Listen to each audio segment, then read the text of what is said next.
Be no doubt about this, Russia is capable of responding to any existing and newly emerging threats. Respond not with words, but through the application of military technical measures. An example of this is our decision to abandon the unilateral moratorium on the deployment of ground-based intermediate and shorter-range missiles. This was a forced step dictated by the necessity to adequately respond to programs for deploying similar weapons of American and other Western production in Europe and the Asia-Pacific region, which directly threaten Russia's security. Our plans to strengthen the country's defense capability are built considering the changing global situation implemented. Good evening, family, brothers and sisters. Right now, Russia has declared something that we call a warning to the NATO communities. Now, in a significant diplomatic move, Russian President Vladimir Putin has proposed extending the New START nuclear arms treaty for one more year beyond its expiration in February 2026. He frames this as a voluntary retreat aimed at preventing a destabilizing arms race, but also issued veiled warnings about Russia's readiness to respond to strategic threats. What's behind this message? Here is our breakdown. Speaking from Kremlin in a meeting with the Security Council, President Putin said that Russia is prepared to keep abiding by the treaty's limitation for another year, even after the former expiring date. He argues that allowing the accord to lapse unchecked will be dangerous for global stability. He urged the US to act similarly to make the extension viable and said Russia would reassess future restrictions later. But Putin did not omit a cautionary tone.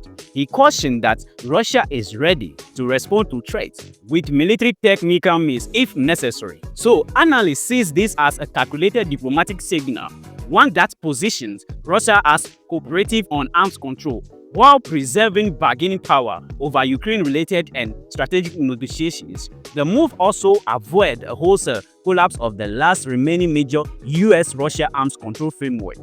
However, some observers warn that without verification mechanism or deeper commitment, the extension might amount to symbolic posturing more than substantive change. For now, all eyes will be on whether Washington reciprocates or seeks to capitalize on this Russian offer. Back to you. Now, let's listen to the speech of the Russian President Vladimir Putin. Today we have several issues, including matters of migration policy, but I would like to start today with another issue, an issue that is of exceptionally important and fundamental significance for the protection of our national interest, the sovereignty of Russia, for ensuring international security as a whole without any exaggeration. I mean, the situation in the field of strategic instability, unfortunately, it continues to deteriorate, caused by the combined impact of a number of factors, specifically negative ones, provoking the escalation of existing and the emergence of new strategic risks. As a result of previously undertaken quite destructive steps by Western countries, the foundation of constructive relations and practical cooperation between nuclear-armed states was significantly undermined. The foundations for dialogue in relevant bilateral and multilateral formats have been undermined. Step by step, the system of Soviet American and Russian American agreements on missile, nuclear and strategic defensive arms control has been almost completely dismantled.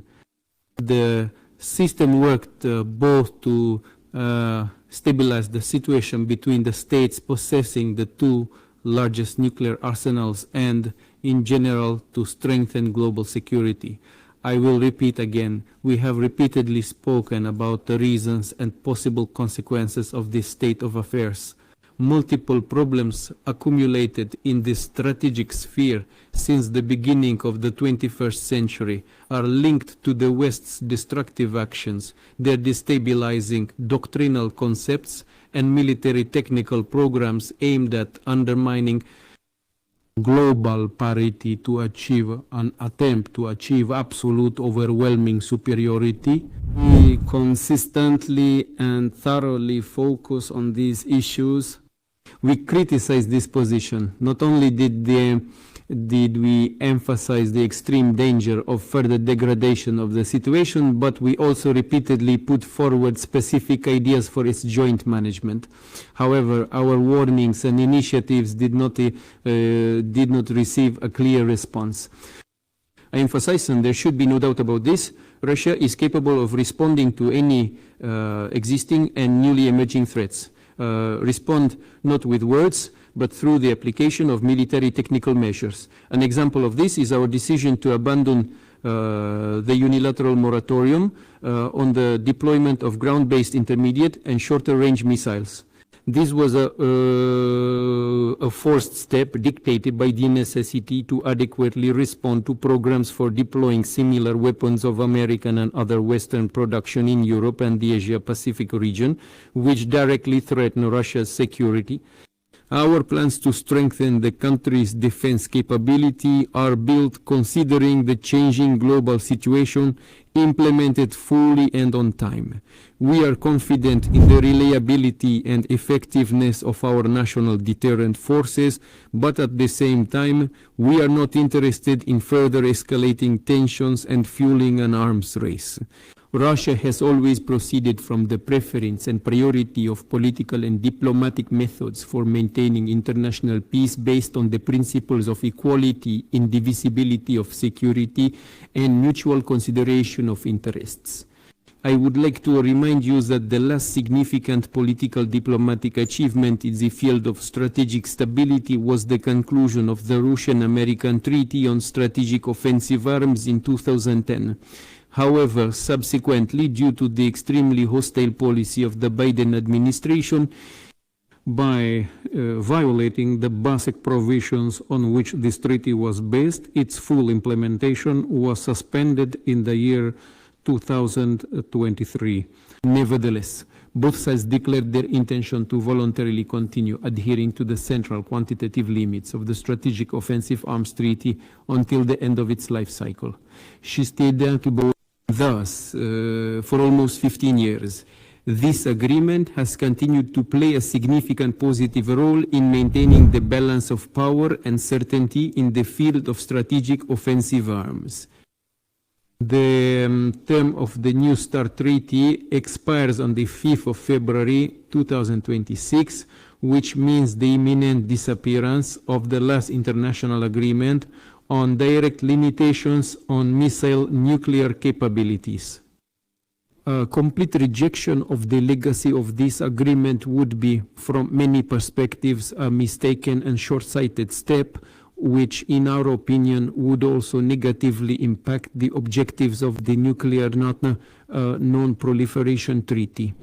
In order not to provoke a further strategic arms race, to ensure an acceptable level of predictability and restraint, we consider it justified to try to maintain the status quo established by the New START at the current rather turbulent stage. Therefore, Russia is ready, after February 5, 2026, to continue for 1 year adhering to the central quantitative limits of the New START Treaty. Subsequently, based on the analysis of the situation, we will make a certain decision regarding the further maintenance of these voluntary self-limitations. We believe that this measure will only be viable if the United States acts similarly and does not take steps that undermine or disrupt the existing balance of deterrence capabilities.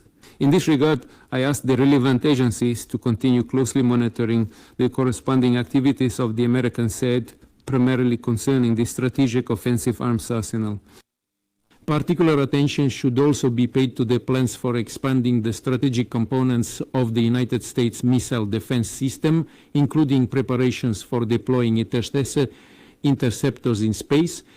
We will proceed from the fact that the practical implementation of such destabilizing actions can nullify our efforts to maintain the status quo in the field of strategic offensive arms. we will respond accordingly. I believe that the implementation of the Russian initiative could make a significant contribution to creating an atmosphere conducive to a substantive strategic dialogue with the United States of America. Naturally, when creating conditions for its full-scale resumption and taking into account the entire range of efforts to normalize bilateral relations, eliminate fundamental contradictions in the field of security. Let's move on to the current agenda. The floor is given to Sergei Viktorovich Lavrov and Andrei Romanovich Belousov. So guys, the next few weeks could be decisive for the future of US to Russian strategic stability. We will continue to monitor how everything will go and we will update you when everything develops. Guys, what do you think about what is currently happening and the Russia message to the NATO communities? Whatever it is, drop your opinion in the comment section. Thanks for watching this channel.